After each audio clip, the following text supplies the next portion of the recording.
দর্শক, আসসালামু আলাইকুম। অনেকদিন পর আপনাদের সামনে এসে হাজির হলাম। আশা করি ভালো আছেন। বিষয়টা হচ্ছে জামাত জোটের বিষয় নিয়ে আলোচনা করব। ইসলামী আন্দোলন চরমোনাই পীর ওনারা জোট থেকে বেরিয়ে গেছেন। এতে অনেকেই অবাক হয়েছেন, অনেকে সন্তুষ্ট হয়েছেন। অবাক হয়েছেন এজন্য ওনাদের জরিপের কথা ভেবে। জামাতের আপনার চরমোনায় দুজন আছে, একজন নায়েবে আমির আর একজন আমির। তো ওনাদের আমির হচ্ছেন ওনার বড় ভাই।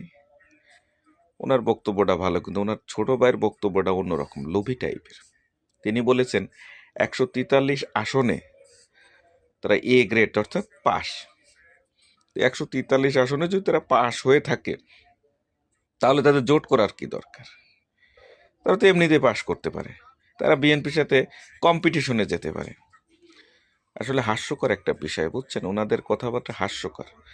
যেখানে সারা বাংলাদেশে 2% ভোট আছে তাদের, তারা নাকি এককভাবে নির্বাচন করবে 268 আসনে। তাহলে তো আমি মনে করি তারেকের ভুল হতো না। পাশাপাশি আপনার গণ অধিকারের নুরু, রাশেদিরাও তো সারা বাংলাদেশে 300 আসনে নির্বাচন করতে পারত। এই একটা লোক, এই চরমোনাই পীররা এতটাই দালাল, এরা সব দরের দালালি করতে ভালোবাসে। যেখানে ইসলামী ঐক্যজোট সমস্ত লোক, জামাতে আমির সহ সবাই মিলে একটা দল গঠন করেছে, ইসলামের সমস্ত ভোট এক বাক্সে যাবে, তাদের 100 আসন দেয়া লাগবে। মানে স্বার্থ, এত বড় স্বার্থ তাদের, যে স্বার্থের কারণে তারা একটু ইসলামের স্বার্থের জন্য এক হতে পারছে না, তাদের নিজের স্বার্থ বড় করে দেখতেছে। একটা ভণ্ড পীর আছে চরমোনায়, একটা ভাওতাবাজি পীর। ওদের গাড়ি বাড়ি রিজিক, মানে ওদের যত টাকা পয়সা সব চলে ভণ্ডামতি করে পীরের টাকায়। ওনাদের সাথে সাক্ষাৎ করতে হলে টাকা না দিলে হয় না। মানে ইসলামটা কোন কায়দায় নিয়ে গেছে আপনারা বোঝুন, কিভাবে বিক্রি করতেছে এই চরমোনায়রা।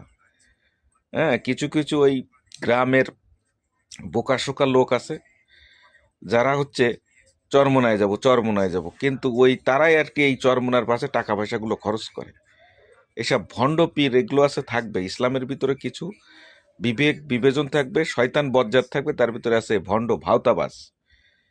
এরা হচ্ছে বড় ভাওতাবাজ। এরা আমলিগের সময় তাদের কাছে সুবিধা নিতে চাইছিল, এখন হয়তো বিএনপি ক্ষমতা আসবে অথবা জামাত ক্ষমতা আসবে, যেই আসুক এদের কাছ থেকে সুবিধা নিতে চায়। এরা আসলে এদের স্বার্থর আঘাত লাগলে এরা কারোর পাশে থাকে না, কারো পাশে থাকে না। এত বড় মানে ভণ্ড ভাওতাবাজ, এদের থেকে দূরে থাকুন। ভোট দেন না দেবেন না দেবেন সেটা আপনাদের ব্যাপার, কিন্তু ভণ্ডদের থেকে দূরে থাকুন। আল্লাহর পথে চলুন, ইসলামের পথে চলুন।